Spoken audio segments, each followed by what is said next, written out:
Padang Mawar, Tiban Kampung. Kondisi sudah banjir. Hujan belum berhenti sampai sekarang ini. Aliran terus mengalir dari atas ke bawah, ini nggak berhenti.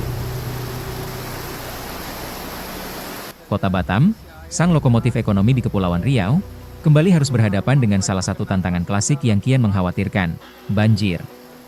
Hari ini, Sabtu, 21 Februari 2026, curah hujan dengan intensitas tinggi yang mengguyur sejak dini hari telah menyebabkan sejumlah titik vital di kota ini terendam air.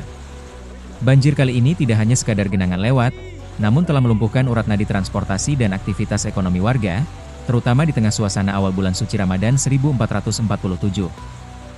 Laporan terbaru menunjukkan bahwa wilayah pemukiman di Kecamatan Batu Aji, khususnya di Kelurahan Buliang dan Kibing, menjadi titik yang paling terdampak. Akses jalan utama yang menghubungkan kawasan industri dan pemukiman dilaporkan lumpuh total.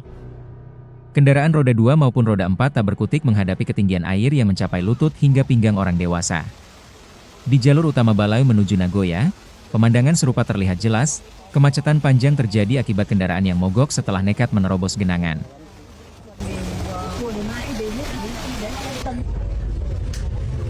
Penyebaran titik banjir kali ini terbilang luas. Di kawasan Tiban 1, Sekupang, air mulai naik dengan cepat sejak Jumat sore, merendam rumah-rumah warga dan fasilitas umum. Kenaikan debit air yang drastis ini dipicu oleh hujan yang turun hampir merata di seluruh wilayah Batam dengan durasi yang cukup panjang. Tidak hanya pemukiman, kawasan komersial dan jalan-jalan protokol pun tak luput dari terjangan air. Di sepanjang jalur Balai Nagoya, yang merupakan jantung bisnis kota Batam, drainase tampak tidak mampu lagi menampung volume limpasan air hujan. Material lumpur yang terbawa arus banjir juga menambah risiko bagi para pengguna jalan, membuat permukaan aspal menjadi licin dan berbahaya. Di beberapa titik di Batam Center, genangan air setinggi 30 hingga 50 cm memaksa pengendara untuk mencari rute alternatif, yang pada akhirnya memicu penumpukan kendaraan di jalur-jalur sekunder. Secara meteorologis, kondisi ini telah diprediksi oleh Badan Meteorologi, Klimatologi, dan Geofisika, BMKG, kelas 1 Hang Nadim Batam. Fenomena monsun Asia yang membawa massa udara basah dari belahan bumi utara menjadi pemicu utama meningkatnya pertumbuhan awan konvektif di wilayah Kepulauan Riau. Kecepatan angin yang berkisar antara 20 hingga 25 km per jam turut mempercepat pergerakan awan hujan menuju daratan Batam. Namun, yang membuat situasi kali ini lebih kompleks adalah adanya ancaman banjir rob atau pasang air laut.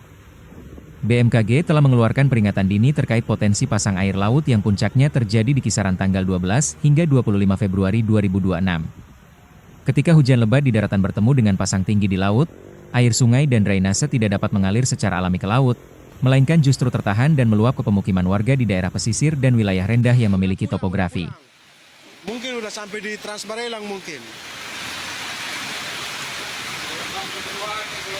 Iya, makin parah banjirnya ini, Bang.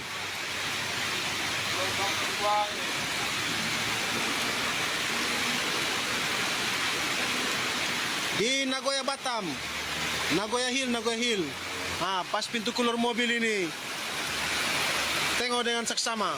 Sawer dulu guys, sawer.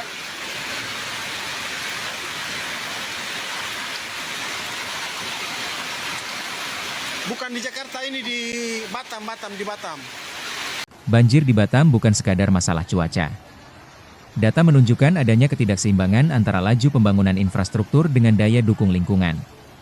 Masalah utama yang terus berulang adalah kondisi drainase yang sempit, mengalami pendangkalan akibat sedimentasi, hingga tersumbat oleh tumpukan sampah domestik.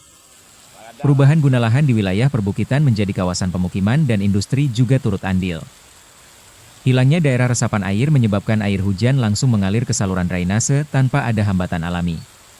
Di beberapa kawasan seperti Batu Aji, pembangunan jalan yang masif belum sepenuhnya diimbangi dengan pembenahan sistem drainase induk yang memadai. Akibatnya, saluran air yang ada saat ini dianggap sudah tidak lagi mampu menampung debit air yang jauh melebihi kapasitas desain awalnya. Pas. Sana nak ke bawah.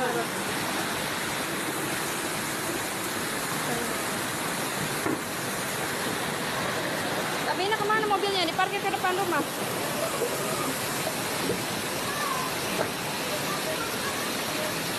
Semua kirim, aku kirim, langsung anu.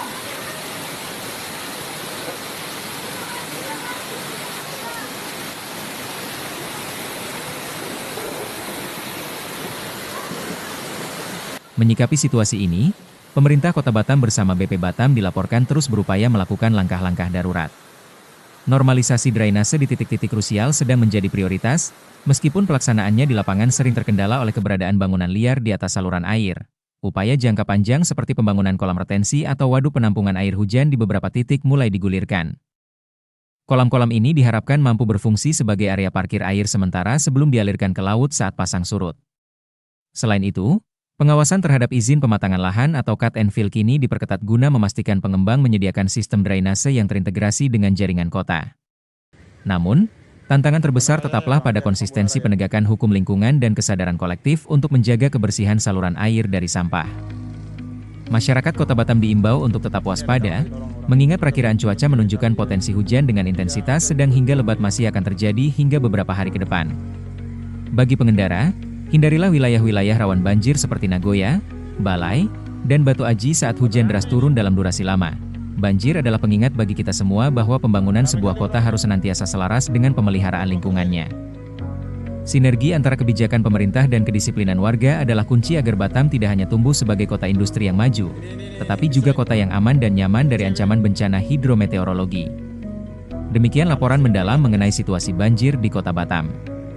Monitor Cuaca, mewakili seluruh tim yang bertugas, mengucapkan terima kasih atas perhatian Anda. Tetap aman, tetap waspada, dan jaga keselamatan Anda serta keluarga. Sampai jumpa dalam laporan berikutnya.